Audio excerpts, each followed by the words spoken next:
चलिए angle and their measurement पढ़ रहे थे ना बेटा, टॉपिक तो यही चल रहा था, तो टॉपिक यही चलेगा भी। जब टॉपिक ये था ठीक है, तो कहाँ तक हुआ था इसमें क्या बताए थे? हमको लगता है घड़ी का बताए थे, कुछ घड़ी बना के बताए थे ना। तो आइए आज एंगल के बारे में पढ़ते हैं।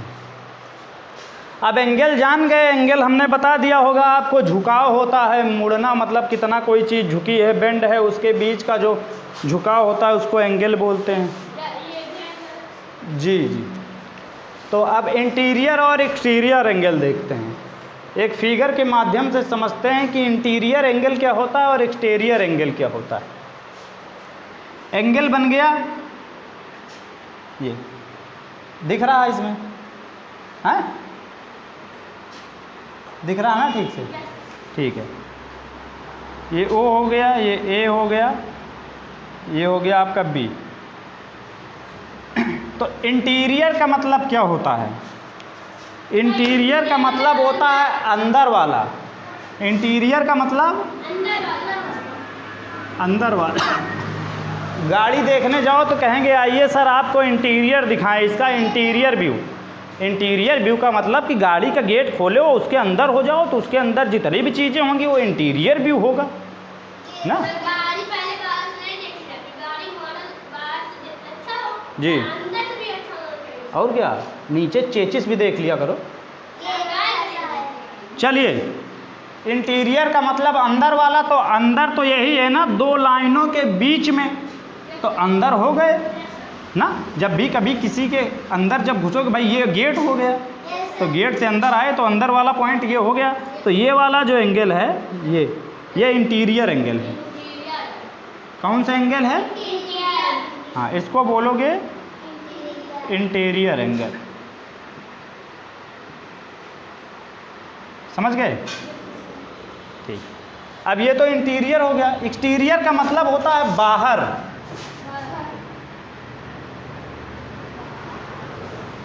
तो ये वाला जो है, ये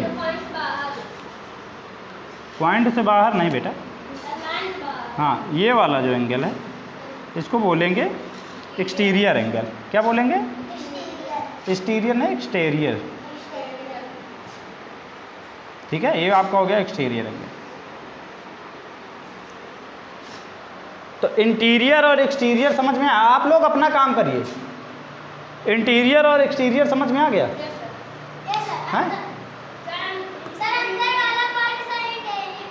इंटीरियर एंगल एक्सटीरियर। हाँ, लेकिन एक बात है इसमें, जैसे अगर इंटीरियर शो करना है तो इसको भी ऐसे लिखोगे, एंगल AOB। अब बाहर वाले को शो करना है तो इसको भी ऐसे लिखोगे, एंगल AOB।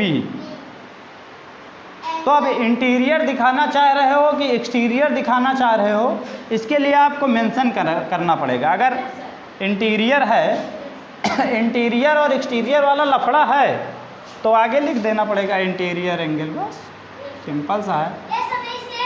हाँ, नहीं तो समझ में नहीं आए। तो जब भी कभी अगर ऐसा पूछे कि इंटीरियर एक्सटीरियर, तो लिखना नहीं, तो हाँ डायरेक्ट ऐसे ही लिखते हैं, नॉर्मली ऐसे पूछता नहीं है। तो इंटीरियर और एक्सटीरियर समझ में आया? चलिए ठीक है।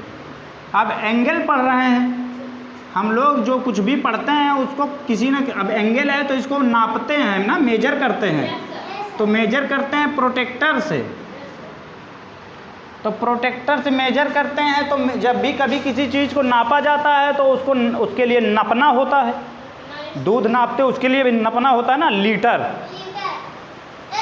और कोई लेंथ नापना हो, कपड़ा नापना हो, उसके लिए भी नपना होता है, मीटर। तो एंगल है, इसके लिए भी नपना है। तो एक यूनिट होगी कोई ना, किस में नापोगे?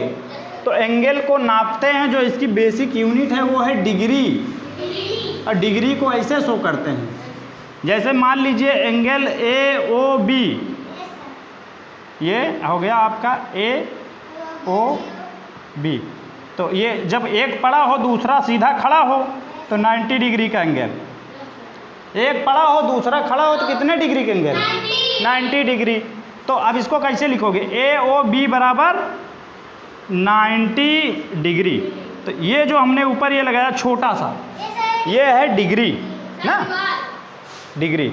हाँ, तो ये जो वाल दीवार है, ये दीवार के जो कोने हैं, अगर इसकी बात करें तो यहाँ पे 90 डिग्री का एंगल बनेगा। ठीक है, तो मैं जो एंगल इसकी यूनिट है वो समझ में आई? ठीक है, इसमें कोई दिक्कत? ठीक है, नहीं दिक्कत तो अच्छी बात है। अब हम लोग बात करेंगे राइट एंगल। किसकी बात करने वाले हैं? Right angle. राइट एंगल का मतलब 90 डिग्री। ठीक है, राइट एंगल का मतलब 90 डिग्री, मतलब 1 राइट एंगल बराबर 90 डिग्री, तो 2 राइट एंगल बराबर, समझ गए? सिंपल। जी सर, जी सर। तो आइए थोड़ा सा कुछ बेसिक चीज़ें हैं वो भी जानते चलते हैं, साथ में जानते चलते हैं, जो नहीं आता उनको पहचानते चलते हैं। ठीक है, तो आपको मैं बताऊंगा 1 डिग्री बराबर कितने मिनट होते हैं। तो देखो 1, ये लगा दिए डिग्री। 1 डिग्री बराबर बेटा होता है कितना? 60 मिनट। जी जी, हाँ 60 मिनट्स। ठीक है, 1 डिग्री बराबर 60 मिनट, और 60 मिनट को ऐसे लिखेंगे 60 मिनट, एक लाइन यहाँ रहेगी हल्की सी, ये 60 मिनट, और साथ में 1 मिनट बराबर 60 सेकेंड, और 60 सेकेंड को कैसे लिखेंगे? 60 लिख देंगे और डबल डैश ऐसे मारेंगे। ठीक है, तो ये चीज़ें पता होनी चाहिए, ये नोट होना चाहिए। नोट क्या होना चाहिए? पता हो गई कि 1 डिग्री बराबर 60 मिनट और 1 मिनट बराबर 60 सेकेंड, ये तो पता ही है।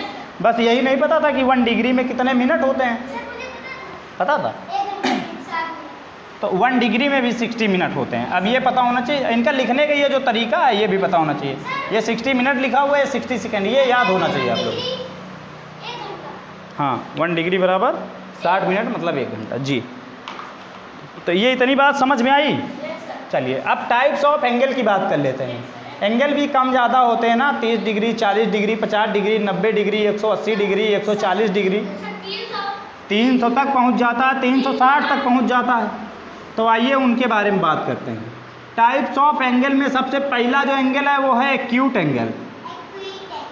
एक्यूट का मतलब होता है जो 90 से कम हो, 0 से ज़्यादा हो, उसको एक्यूट एंगल कहते हैं।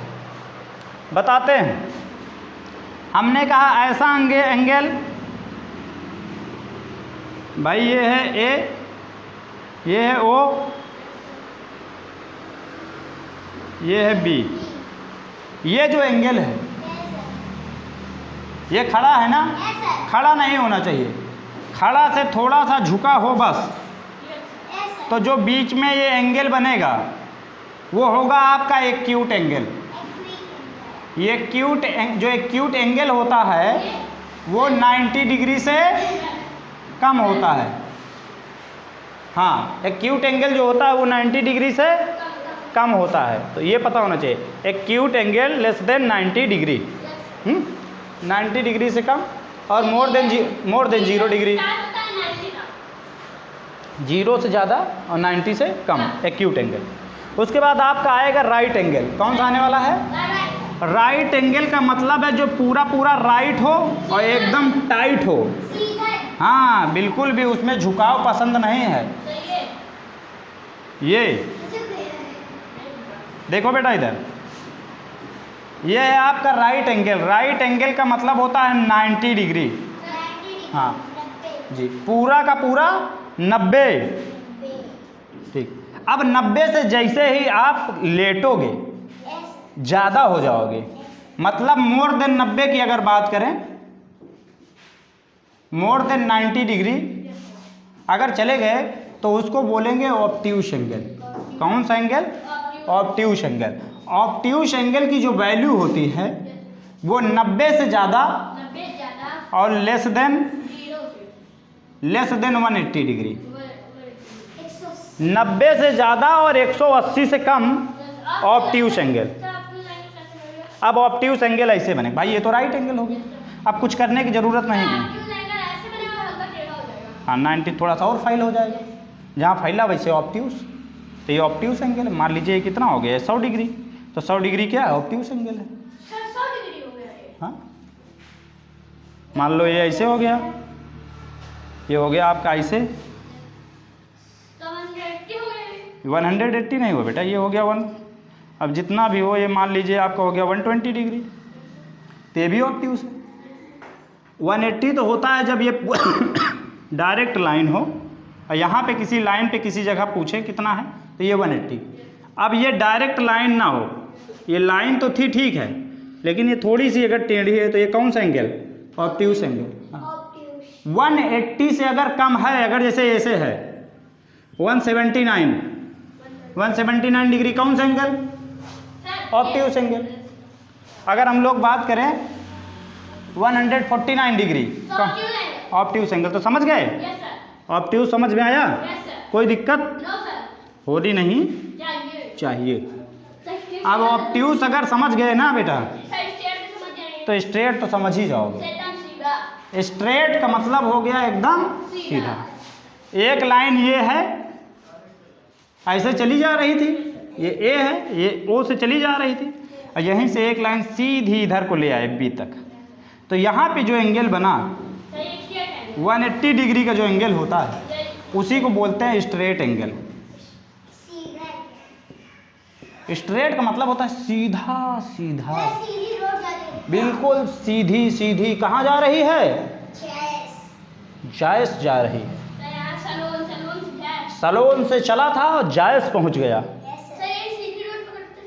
और जायस में मुलाकात हो गई, थोड़ी सी बात हो गई, और वहाँ पुलिस वालों ने पहचाना नहीं, निकाल लिए डंडा और दौड़ाए। तो फिर यहाँ से जब वो दौड़ा तो कहाँ गया, फिर आया सलोन, लेकिन बीच में यहीं पे मुलाकात हो गई, सेंटर पे नहीं। तो कितना एंगल बना दिए यहाँ पे हम, सीधा सीधा भाग रहा था ना वो, तो रोड तो एकदम सीधी, जहाँ यहाँ पे आके खड़ा हो गया, तो यहाँ पे कौन सा डिग्री का एंगल बन गया। अगर दोनों रोड इधर से उठा के इधर जोड़ दें तो 180 डिग्री।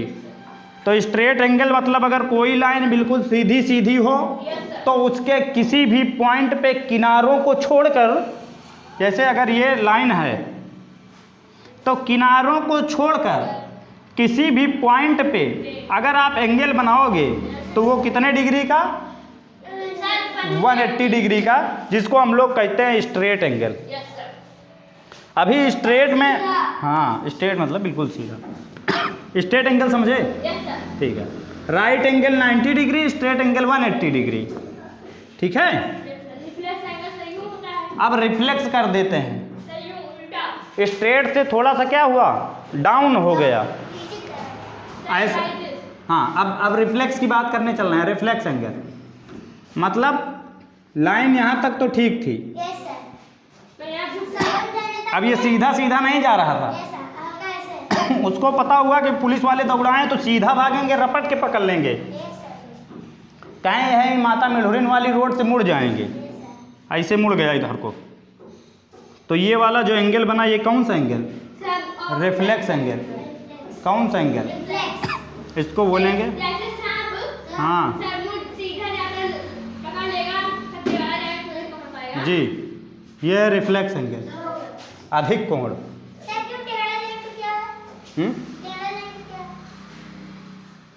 टेढ़ा भागोगे तो नहीं पाएगा, सीधा भागोगे पकड़ लेगा, क्योंकि वो सीधा भागता है। सांप जब भी चलता है तो सीधा चलता है। किधर ज़्यादा ना मुड़ो, थोड़ा दौड़ के किसी भी डायरेक्शन में मुड़ के भाग जाओ, नहीं पकड़ पाएगा।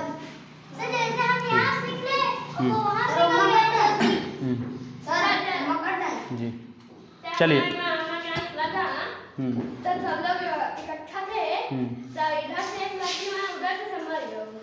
तो मर ही जाएगा। मारने पे उतारू हो जाओगे यार, तब तो मर ही जाएगा। अरे यार मारोगे तो मरेगा नहीं। हाँ चलो ठीक, कोई बात नहीं। रिफ्लेक्स एंगल समझे। चलिए, रिफ्लेक्स के बाद एक आ गया कंप्लीट एंगल। ये मुड़ते मुड़ते मुड़ते मुड़ते क्या हुआ, पूरा का पूरा कंप्लीट हो गया। अब कंप्लीट एंगल कैसे बनेगा वो बताता हूँ। कंप्लीट एंगल का मतलब 360। यहाँ से चलो यहाँ पे ख़त्म करो यस सर। ना। इसको ऐसे कर दो या फिर ऐसे करो, ये सर सीधा जाते ये हैं। ओ फिर वही ये सर। आपका ए। सर जैसे यहाँ से हम स्टार्ट के भागना, हाँ, यहाँ से वही आगे। तो जो सर्कल होता है, सर्कल जब भी कभी सर्कल बन जाए तो समझ जाना कौन सा एंगल बना, कंप्लीट आएगा। Complete angle. कंप्लीट हो गया। अगर ऐसे और ऐसे बने तो राइट एंगल, ठीक है। अब ऐसे बने तो आपका हो जाएगा ऑब्ट्यूस एंगल, और आधा गोला बने, आधा गोला बने तो आपका हो जाएगा स्ट्रेट एंगल, और आधे गोला से ज़्यादा बने तो हो जाएगा रिफ्लेक्स एंगल। अब पूरा गोला बन जाए तो कंप्लीट एंगल। लेकिन हाँ भैया कंप्लीट हो गया उस जगह। जी, कंप्लीट हो गया, ये कंप्लीट एंगल हो गया ये वाला। अभी धीरे-धीरे रोड बनती है तो जाके कहीं कंप्लीट हो जाती है। लेकिन यहाँ से हैं, ऐसा अब इसी पे दोनों चली गई थी ना, इसी पे दोनों लाइन थी तो कंप्लीट एंगल। एक लाइन खींच दो और इसके एंड पे पूछे कौन सा एंगल बन रहा है तो कोई एंगल नहीं बन रहा, कंप्लीट कोई एंगल नहीं बन रहा तो इसको बोलेंगे जीरो एंगल। तो टाइप्स ऑफ एंगल समझ गए, acute, right, obtuse, straight, reflex, complete and zero. हाँ करिए, तो इसमें कोई प्रॉब्लम नहीं। चलिए फिर ये एक्सरसाइज अब बिना कुछ पूछे ख़त्म करो। मिलते हैं नेक्स्ट वीडियो में, तब तक के लिए जय हिंद।